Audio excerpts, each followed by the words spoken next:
नमस्कार साथीहरू, power mechanical YouTube च्यानलमा तपाईहरुलाई स्वागत छ। फेरि पनि म उपस्थित भइसकेको छु सुमन दहित र तपाईहरु पहिलो पटक यो भिडियो हेर्दै हुनुहुन्छ भने कृपया लाइक, कमेन्ट, शेयर र सब्स्क्राइब गर्नुहोला। अब लागौं भिडियोतर्फ।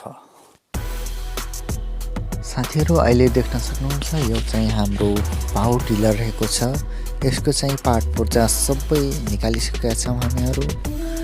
यो चाहिँ चल्दै आफै चाहिँ नि यो बन्द भइसकेको थियो।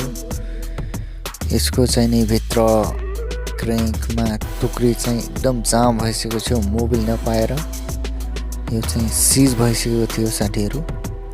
यसको चाहिँ हामी क्र्याङ्क, पिस्टन सबै चीज निकालिसकेका छौं। हेर्न सक्नुहुन्छ यो चाहिँ यसको सबै गियर वर, सबै टाइमिङ कभर सबै निकालिसकेका छौं। हेड लगायत सम्पूर्ण पार्ट पुर्जाहरू हामी निकालिसकेका छौं र यो चाहिँ अहिले फिटिङ गर्दै छौं हामी, किनकि म तपाईहरुलाई बिचको भिडियो चाहिँ अलि देखाउन सकेन। त्यो चाहिँ अर्को भिडियोमा म ल्याउने नै छु, त्यसको लागि क्षमा प्राप्ति चाहन्छु म। र यो चाहिँ हेड अहिले कसिरहेका छन् साथीहरू। यो चाहिँ हेड राम्ररी कस्नु पर्छ। अलिकति पनि ढिलो कस्नुभयो भने तपाईको इन्जिन राम्ररी चल्दैन र ग्यास्केट पनि छिटो नै फाट्न सक्छ। त्यसैले विचार गर्नुहोला साथीहरू। र यो चाहिँ नि हाम्रो अहिले राउन्डिङ पुल्लीको बेल्ट फुल्ली कचै छ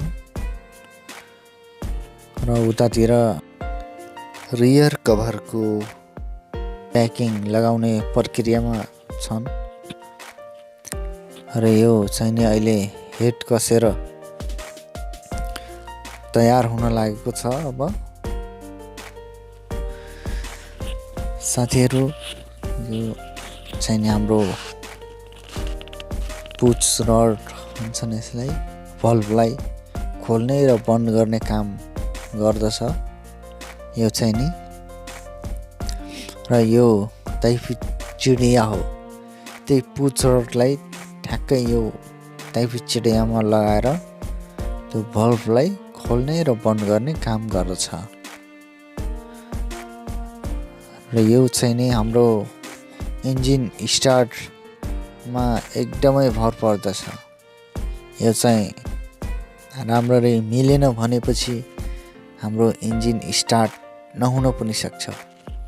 त्यसैले साथीहरू, यो चाहिँ नि मिलाउने बेलामा एकदमै ख्याल गर्नुहोला। र यो मिलेको छैन भने यो टाइपिट सेटलाई कस दिनुभयो भने टाइपिट सेट फुट्न पनि सक्छ। त्यसैले विचार गर्नुहोला। यो चाहिँ नि अलि अप्ठ्यारो नै हुन्छ। या फिर तपाईहरु पुच रडलाई मिलेको छ कि छैन भनेर उतातिर राउन्डिङ पुलेलाई घुमाउन सक्नुहुन्छ। हाम्रो चाहिँ नि घुमाउनु भयो भने एकचोटी अर्को पुच रड चल्छ र फेरि घुमाउनु भयो भने दोस्रो पुच रड चल्छ। यो चाहिँ दुईटै चाहिँ नि चल्नु पर्यो। चलेपछि मात्रै बल्ल हाम्रो पुच रड मिलेको छ भनेर चाहिँ नि हामी बुझ्नुपर्छ साथीहरू।